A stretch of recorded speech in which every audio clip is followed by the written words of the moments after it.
I told you that. You will persist after you die. You're telling me I'm going somewhere. Yes. God is outside of time and space. God distributes over time and space, and there's some left over. Time and space is static. It's a display. Yeah. Imagine that you're a little homunculus inside a computer display, like the Matrix, for example, okay? God not only distributes over that, but there's a whole other domain where God exists. And that's the processing domain. That's the non-terminal domain. We're living in the display of that simulation. In addition to the display, there is also a processing aspect, okay? And God, it captures both of those things. It captures both the display and the processing. What is reality? Is reality just stuff out there? No. Reality has a mental aspect. And I'm saying that consciousness exists in every part of the universe because those are the quanta. That's what I'm asking. Are you telling me that this table is conscious? In that sense, yes. Generically conscious. Are angels and demons real? Yes. God is real, angels are real, demons are real. Is the devil real? Oh, yes. Let me tell you something very important about the man you just saw, Chris Langan. Renowned for his extraordinary intellect, with an IQ estimated to be between 195 and 210, he developed the CTMU, a revolutionary theory about reality. Let me briefly explain what it means. The CTMU, or Cognitive Theoretic Model of the Universe, suggests that everything in reality, from consciousness to physics to God, is interconnected within a system that operates like a self-aware computer, processing and displaying information. Now, let's hear Chris Langan explain this in his own words. If we're talking about a theory of everything, the first question we have to establish, does God exist? Yes. Simple as Yes. that. The reality has an identity, okay? The identity is that as which something exists. Matter of fact, when you say the word reality, you're naming an identity. It is, you're identifying something.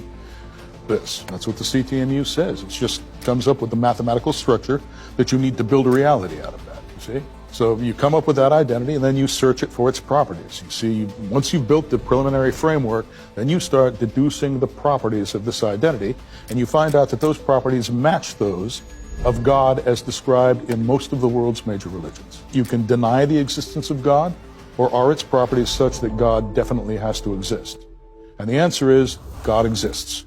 Properties of the central substance and central principle of reality, those properties are attributed to God, including, of course, things like you have the three O's, omniscience, omnipotence, and omnipresence, but then you've also got consciousness.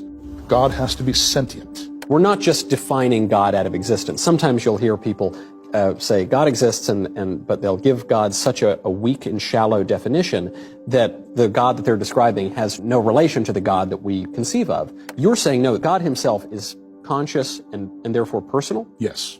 You can establish a personal relationship with God. We're images of God. You know what an image is? It's basically the product of a mapping. God maps himself into each human being. Is your claim a pantheistic claim that God is the universe or the universe is God and that's that? Or no? Or is God outside of the universe and created? God is greater than, well, what is the universe? Reality has an identity that can be studied like anything else that exists. When we examine it, we find three main features: complete knowledge, ultimate power, and presence everywhere. These exactly match what religions say about God. This isn't just a theory. God is conscious and aware, creating direct connections with humans by putting part of himself into each person. This means we can have real relationships with God, not just believe in him as an idea. The mathematical structure behind this shows that God must exist because reality needs him to work properly. He's not just a concept we created, but the central force that makes everything possible and keeps it working. This leads to a crucial question about how God relates to our universe. Is God the same thing as the universe? Or is God something bigger that includes but isn't limited to the universe?